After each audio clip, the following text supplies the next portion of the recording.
Right, next up we have Vaesen. Vaesen. This is Nordic horror role-playing from Freya. That's an unfortunate play button. What's the play button? Yeah, it's covering part of the main image. Yeah, but if you click on it, then click on it to make it go away. Yeah. I want to see it. All right, let me just turn the volume off on this. Make it go away. Why don't you turn the volume off, man? Maybe we want to hear it. Maybe it's thrash punk or something. No, it's not thrash punk.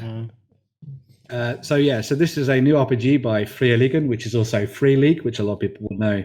And this is a RPG written by Niles Hintzer, who is the guy behind Tales from the Loop, which is one of the biggest role-playing games of the last, I'd say, 3-4 years, something like that. Yeah. And this is another one that Jerry's really interested in as well, because he wrote some news about it this week. But it takes you off into the dark Gothic forests and mountains of Nordic folklore and the old myths of Scandinavia. So you play as... Yeah, you play as folks from society who have what's called the Sight. And so you're heading off into the mythic north in search of strange dangers to foil interesting creatures and machinations from strange folk in the darkness and that kind of thing.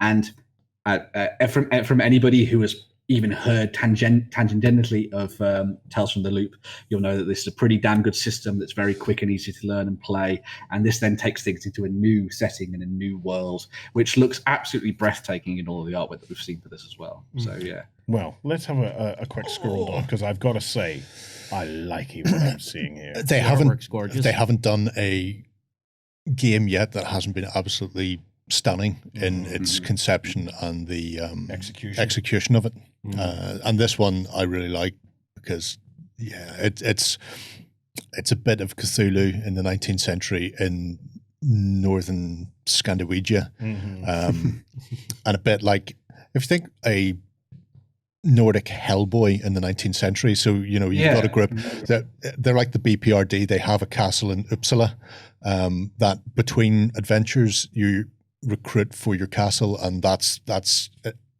the basis where weird stuff comes in and needs to be investigated, like an episode of Buffy where they had the group in the library going, how do you stop the thing, and then they're all doing the research. Well, that's your little NPC group in Castle, I can't remember what it's called, Castle whatever, in Uppsala. And so they're doing the research part, they're managing your castle while you actually go out and do the adventure, do the fun stuff. You're the Hellboy shooting things in the face while somebody else is doing the dull stuff like book reading. Do you know what it smacks of? A couple of these movies wouldn't be necessarily considered the best movies out there, but they're two movies I love the visual style of, and that was Constantine. No, not Constantine. Van Helsing. Yes. Because it had the castle with all the research and stuff in it, and the League of Extraordinary Gentlemen. So not incredibly brilliant movies in their own right, but there was the styling behind it. Yeah, the visuals were gorgeous. There's a style to it. I love that era, that almost like a Victoriana kind of a thing, and that being shifted up into the Nordics. I love this. If you're fascinated by that kind of Nordic mythology, there's a film that came out in 2017 called Ritual, and while it's it's based on the book as well, but while it's a more modern take, and obviously because it's modern people going off into a forest and things, the stuff they do with that, with the monsters and the darkness and the mythology and stuff, is really, really good.